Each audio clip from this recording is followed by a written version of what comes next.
O voo pousou 3 dias antes do planejado. Marcos não avisou. Não tinha motivo para avisar. A viagem havia terminado mais cedo, por causa de um contrato cancelado, um cliente que desistiu na última hora. E ele simplesmente pegou o primeiro voo disponível com a cabeça cheia de planos simples. Chegar em casa, tomar banho quente, abraçar a Camila, dormir. O táxi parou na frente do prédio às 11 da noite.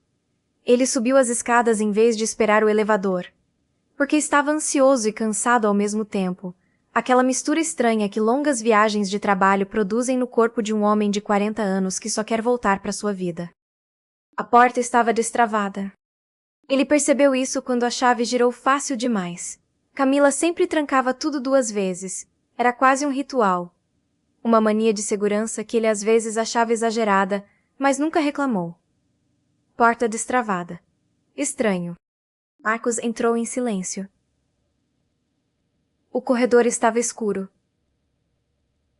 Da sala vinha uma luz fraca, a televisão ligada em volume baixo. E aí ele ouviu. Não era o tipo de coisa que se ouve e depois fica com dúvida. Era definitivo. Inconfundível. O tipo de som que o corpo reconhece antes que a mente processe. E que depois não se consegue esquecer nunca mais. Ele ficou parado no corredor por talvez 10 segundos, que pareceram 10 minutos, e então reconheceu a segunda voz. Felipe. Felipe Andrade tinha sido o melhor homem no casamento deles. Estava na foto emoldurada na entrada do corredor, de terno cinza, sorrindo com aquele sorriso amplo e fácil que fazia todo mundo gostar dele naturalmente. Mas o que Marcos lembrou naquele segundo, parado no escuro do próprio corredor, foi outra foto, não emoldurada, não em cima de nenhum móvel, mas guardada no lugar mais fundo da memória, o hospital. 4 anos atrás. O quarto de UTI pediátrica, onde o filho deles, Gabriel, de 2 anos, estava conectado a máquinas que faziam barulhos que Marcos ainda ouvia em sonhos às vezes. Leucemia, a palavra que mudou tudo antes mesmo de ter chance de deixar o médico terminar a frase. Gabriel precisava de transplante de medula. A família foi testada, os amigos foram testados. A corrente nas redes sociais trouxe centenas de candidatos. E no meio de tudo aquilo, foi Felipe que apareceu no hospital num domingo de manhã, com olhos cansados, e uma folha de resultado de exame na mão, que era compatível. Compatível. Uma palavra que também mudou tudo, mas nessa direção oposta, a direção da esperança. Felipe doou medula para Gabriel. Passou por uma cirurgia que não era obrigação de ninguém passar, que doía, que tinha riscos, que tirou semanas da vida dele. E fez isso sem fazer questão de reconhecimento, sem exigir nada em troca. Porque era amigo e porque amigos fazem essas coisas. Ele dizia. Gabriel tinha 6 anos agora e estava bem. Mais do que bem, estava ótimo, feliz. Correndo pelo apartamento. E quebrando coisas que não deviam ser quebradas. E toda vez que Marcos olhava para o filho, ele pensava no Felipe. Porque era impossível não pensar. Marcos voltou devagar, quieto, pelos mesmos passos que havia dado. Saiu do apartamento. Fechou a porta com muito cuidado. Desceu as escadas. Saiu do prédio. Ficou na calçada por um tempo que ele depois não conseguiu medir. 1 hora? 20 minutos? O tempo faz coisas estranhas quando a cabeça está processando demais. O que ele sentia não era o que esperava sentir. Esperava raiva. A raiva limpa e simples dos filmes, a que te faz socar paredes e gritar palavrões. Mas o que tinha no peito era mais complicado. Era raiva misturada com uma confusão que não tinha nome. Porque um dos 2 rostos que ele via quando fechava os olhos era o do homem que havia salvado a vida do seu filho. Ele ficou pensando num cenário simples. Entrar, confrontar, gritar, chamar a polícia, ligar para o advogado, pedir o divórcio, cortar relações. O script que qualquer homem traído deveria seguir segundo as regras não escritas que a sociedade ensina desde sempre. E então pensou no Gabriel dormindo no quarto do fundo, inocente e completamente alheio a tudo. Pensou nas noites no hospital. Em Camila no corredor, as mãos tremendo, rezando em voz baixa. Em Felipe chegando e dizendo, eu faço o exame, não custa nada tentar. Será que custou, Felipe? Ele pensou. Será que custou alguma coisa ou você já sabia o que queria em troca? Essa ideia que a doação de medula pudesse ter sido alguma espécie de moeda numa transação que Marcos nunca havia visto acontecer, fez o estômago revirar de um jeito diferente. Mais fundo. Mais sujo. Ele foi andando até um bar na esquina. Pediu uma cerveja. Sentou num banco alto e ficou olhando para o espelho atrás do balcão. Para esse homem de 40 anos com mala de viagem a tiracolo, e a expressão de quem acabou de cair de uma altura que não sabia que estava. O barman era novo, jovem, desinteressado. Bom. Marcos bebeu devagar e foi pensando em todas as possibilidades.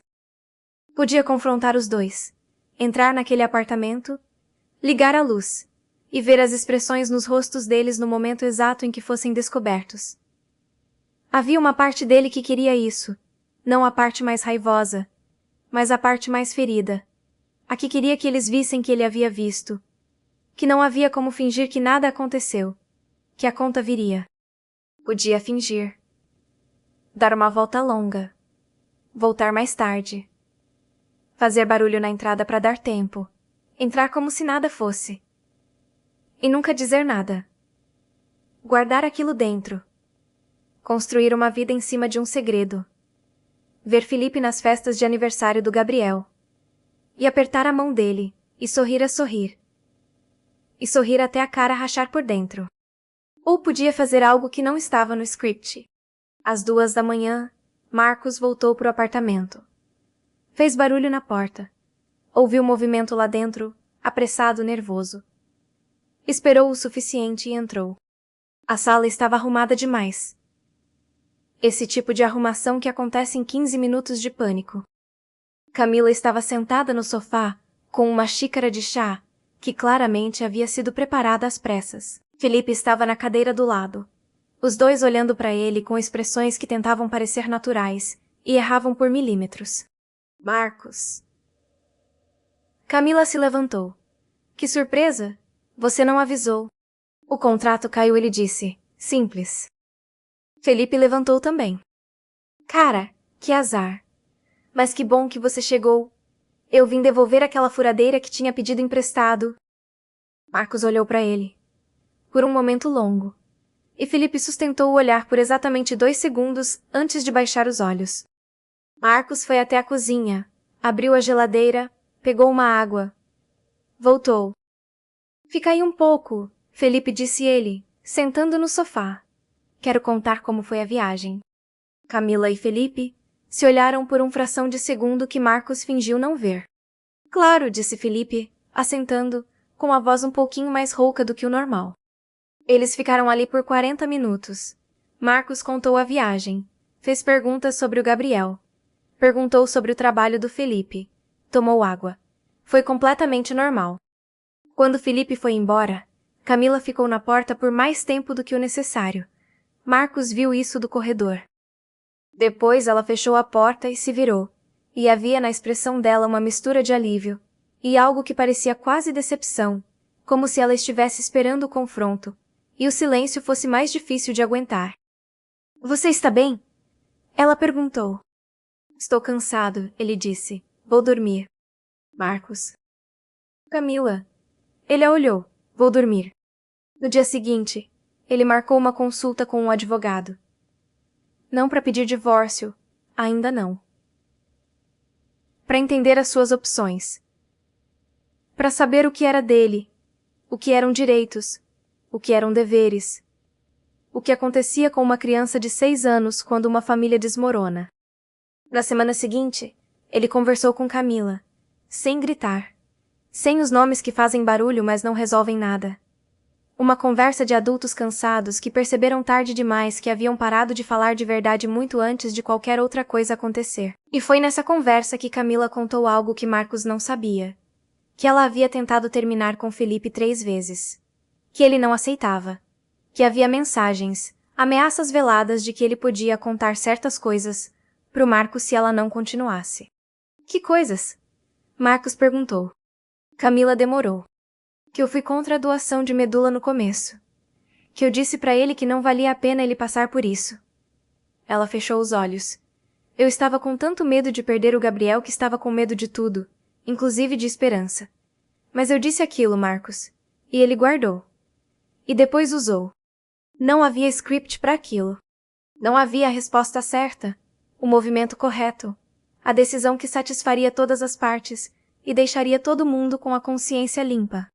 Havia só um homem de 40 anos, uma mulher que havia errado de maneiras que ele estava tentando entender, um amigo que havia salvado uma vida e depois cobrado por isso de um jeito que nenhum dos dois havia pedido, e uma criança de 6 anos que dormia sem saber de nada no quarto do fundo.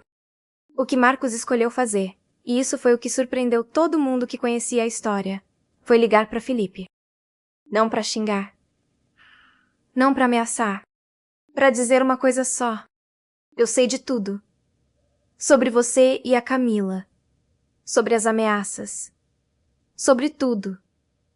E eu quero que você saiba que eu soube porque ela me contou. Não porque eu descobri. Ela escolheu me contar. E isso faz toda a diferença no mundo para mim. O Gabriel nunca vai saber o que você fez. Mas você também nunca mais vai ver o Gabriel. Isso é o que eu tenho para te falar. Felipe não respondeu nada. Marcos desligou. O que veio depois, o casamento, o divórcio, a reconstrução, o perdão ou a falta dele, era uma história diferente, mais longa, mais complicada.